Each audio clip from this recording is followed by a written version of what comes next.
Bueno, qué locurón de campaña electoral. Ha sido algo digno de ver y sobre todo digno de sufrir, porque qué desgaste, qué hartura, ¿no?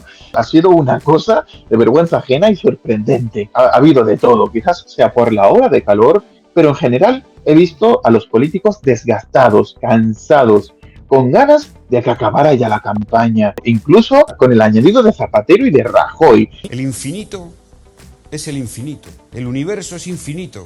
Hoy estoy aquí y el día 15, a quien quiera acordarse de que se acuerde de que yo, aunque no sea físicamente, estoy aquí y mucha más intensidad que en el día de hoy. En el universo, en lo infinito, un planeta que no se ve, ese planeta, es asombroso.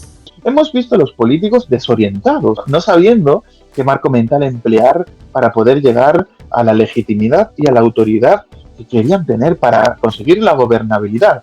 Y hemos visto sobre todo esa fractura en la batalla cultural, esa colisión de los relatos que, pensando nosotros que los asesores de los políticos eran genios que creaban pues grandes discursos con ingeniería de psicología política, etcétera, pues hemos visto que a través de las costuras, de las fracturas de los relatos, solo había cutrería, fullería, incluso falsedades, errores, torpezas, correcciones o calibraciones continuas, lo que se traduce finalmente por improvisación, falta de tiempo para prepararse las cosas y sobre todo pues mucha aproximación a corto plazo. La búsqueda de una personalidad ganadora desesperadamente, ¿no?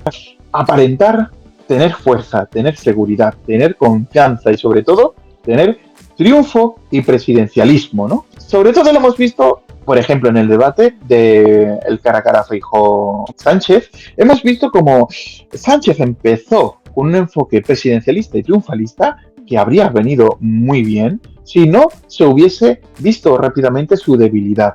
Un consejero de Caja Madrid dándole lecciones al presidente de la Xunta sobre el problema financiero de las cajas de ahorro. Es el mundo al revés.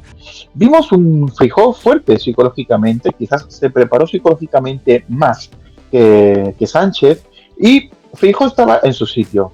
Se preparó su guión, su discurso, su golpe de efecto, que quedó muy bien, que era el contrato por firmar, y eso desmontó por completo a Sánchez, que quizás subestimó a su contrincante.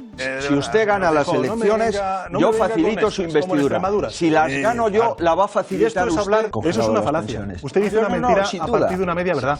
A una agresividad defensiva más hostil que instrumental, es decir, manejando la ira de una forma disfuncional en un debate en el que en el fondo se veía herido. Que te vote chapote, señor Feijóo.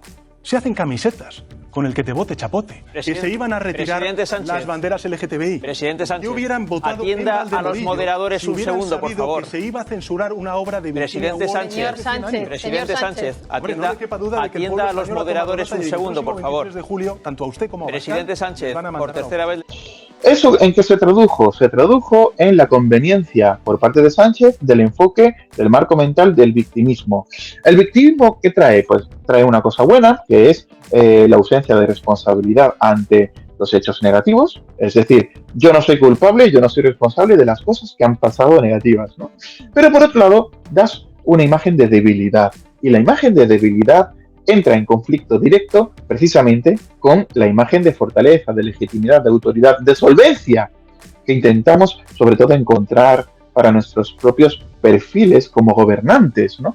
El marco mental de la debilidad, del victimismo y remontar a partir de ahí, ¿no? A partir del mesianismo, un mesianismo que estaba relacionado con evitar el fascismo y la ultraderecha, un fascismo y una ultraderecha que en España siempre ha existido desde que estaba el Partido Socialista y que ha sido Ciudadanos por un lado, ha sido el Partido Popular por el otro, ha sido Vox, incluso fue UPyD en su día, ¿no? Es decir, al final el enfoque de hay que evitar a toda costa que los antidemócratas gobiernen. ¿Y quiénes son los antidemócratas? Aquellos que no soy yo, ¿no? Los del otro bando, ¿no? Y eso es un juego que hemos visto constantemente, ¿no? Por los dos bloques, ¿no? Usted representa al peor régimen de la historia de la humanidad junto con el nazismo, señora Díaz. Y están acostumbrados a hablar en esos términos y quizá con otros les valía, pero con nosotros no. Nosotros siempre defendemos a las mujeres, siempre.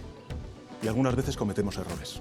ustedes siempre cometen errores porque siempre apoyan a los machistas. Generalmente hemos visto que se han enfocado mucho en aparentar tener en su mano argumentos para la solvencia de la gobernabilidad. Hemos visto como, por ejemplo, Yolanda Díaz y Pedro Sánchez han obviado en todo momento que necesitan a Bildu y RC, Junqueras y Otegi, que han dicho de una forma muy directa que van a ir por el referéndum de autodeterminación. Una alianza entre nuestros respectivos países. Y la cuestión es si los demócratas del resto del mundo también estarán al lado de la democracia cuando nosotros decidamos nuestro futuro en un referéndum de autodeterminación. Y que en el fondo ellos se quieren ir de España y que están simplemente sirviendo a la izquierda para poder irse.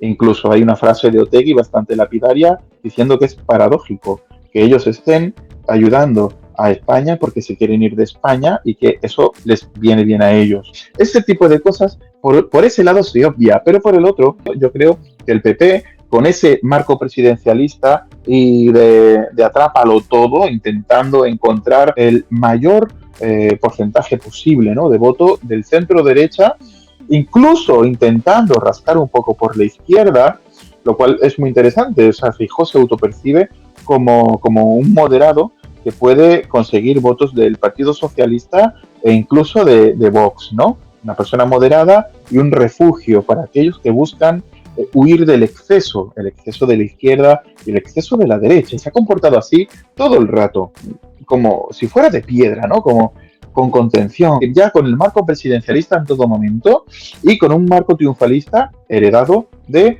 sus mayorías absolutas. Recordemos que tanto Sánchez como Feijóo han sido y son gobernantes, por tanto, son personas experimentadas que pueden vender triunfalismo en ese sentido, ¿no?, para los suyos. ¿Y quién no ha gobernado? Pues Santiago Abascal, y se ha visto sobre todo en ese debate, ¿no?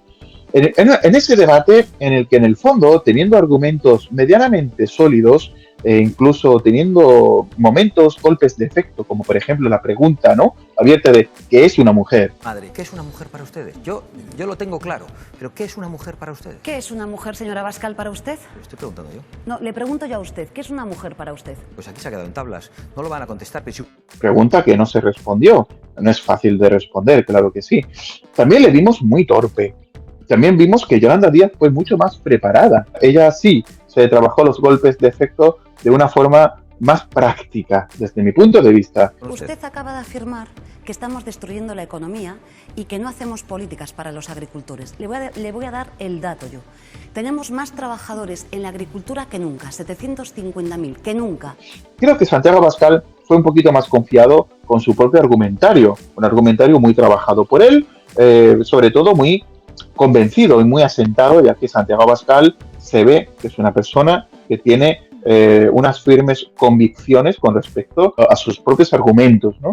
Y Yolanda Díaz en algún momento también efectuó agresividad instrumental con el añadido de la técnica del disco rayado. Esa agresividad instrumental de yo no voy a permitir que tú digas esto o lo otro, o que tú tal, yo no lo voy a permitir, no lo voy a permitir. Claro, en un debate y en democracia, tú no eres nadie para permitir que el otro hable o no hable. Que a Yolanda Díaz no le gusta nada Vox, pues todo el mundo lo sabe, pero tú no eres nadie para permitir o no permitir que el otro hable. Eso sería un enfoque muy poco democrático. Sin embargo, ¿por qué es efectivo en Yolanda Díaz? Porque le da esa fuerza que necesita el personaje de Yolanda Díaz. Yolanda Díaz ha tenido sobre todo pues un marco mental pues muy moderado, ¿no? Ha buscado siempre el consenso, la paz, el diálogo, siempre hablando en un tono que huye de la violencia, de la agresividad. Y en ese marco, cuando se enfrenta a Abascal, se pone firme, como diciendo, yo soy la protectora de los buenos, pero yo soy la defensora de los justos y, sobre todo, la guerrera contra los malos, ¿no? Es un poco su concepto. Es la feminidad en acción activa, agresora, agresiva y también defensiva, ¿no? Es muy interesante ver esa transformación en en ese marco mental de Yolanda, y sobre todo el empleo de la técnica del disco rayado, como hemos dicho, ¿no? Que es una forma de reiterar tu postura y de no moverte de ella, de hacer saber al otro que no hay negociación posible. No se lo vamos a permitir. Ya lo hicimos con Gallardón. No se lo consiento. No se lo consiento. ¿Está usted acusando de todo? No. La reiteración del yo no lo voy a permitir y yo voy a prohibir que, por ejemplo, en un próximo debate Feijóo no acuda al debate. En democracia tú tienes que asistir a un debate obligatoriamente, ¿no? El debate, ¿quién lo hace? Pues lo hace RTV, lo decide la plataforma, hay que prohibir la ausencia, ¿no? Bien, ese enfoque es un enfoque que puede ir en detrimento del personaje. Prohibir aquello que no te gusta y, sobre todo, no permitir a un contrincante político ausentarse, cambiar la ley para que eso sea un delito. Es un poco excesivo, ¿no? Yo creo que sus asesores le han sugerido para que adquiriera esa capa de fortaleza, de fuerza, de energía, el marco mental de victimismo y de mesianismo han estado más presentes de lo habitual. Y eso, en el fondo, genera pues un ambiente de extrañeza, un ambiente en el que se está poco cómodo en general, una sensación de pesadez, máxime cuando en las entrevistas vemos constantemente que se generan correcciones de falsedades, de errores, de torpezas, que no hacen otra cosa que pensar que los políticos son menos preparados y más torpes de lo que pensamos, que son personas menos duchas y menos formadas de lo que pudiéramos considerar. Pero yo creo que no es así. Yo creo que es que están agotados. Agotamiento. Yo creo que ya la cabeza no les da para más. Por un lado, Feijóo confundiendo el IPC con el IRPF. My God. Yo creo que todo el mundo podía saber perfectamente que el PP no había revalorizado las pensiones conforme al IPC. No lo había hecho.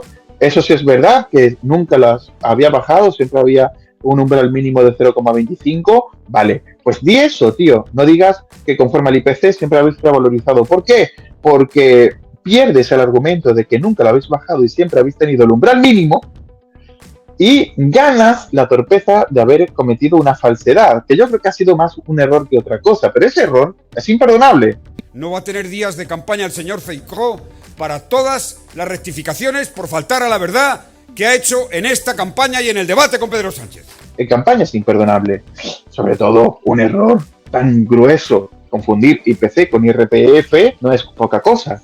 Pero por otro lado, es que Pedro Sánchez categóricamente y sus ministros categóricamente han dicho que lo del peaje era mentira. Quiero aprovechar para desmentir categóricamente y para decir que no habrá peajes en 2024. Aprovecho para insistir y desmentir categóricamente. Lo de los peajes era mentira. Ha tenido que salir Europa a decir que efectivamente era verdad, al igual, bueno, que otra serie de falsedades, ¿no? Bastante gruesas también. Al final vemos que en el fondo se ha jugado muy sucio en esta campaña. Ha sido una campaña muy intensa, a excepción de quizás Yolanda Díaz, que la ha visto incluso disfrutando en última instancia con Ana Rosa Quintana, diciendo cosas como que los ricos pagan menos que los pobres. No lo entiendo. ¿No se supone que aquí los impuestos son progresivos? ¿De verdad? ¿La gente se lo termina creyendo? ¿Que un rico paga menos que un pobre? Bueno, puede ser porque a lo mejor cometen ilegalidades, buscan resquicios legales, etcétera, pero aquí se paga conforme a lo que ganas y siempre hay una progresividad fiscal, ¿no? Que yo sepa, o no es así. Y por otro lado, estáis gobernando desde hace 4 años. En España hay impuestos y hay muchos impuestos. El que diga lo contrario es que a lo mejor quiere más impuestos.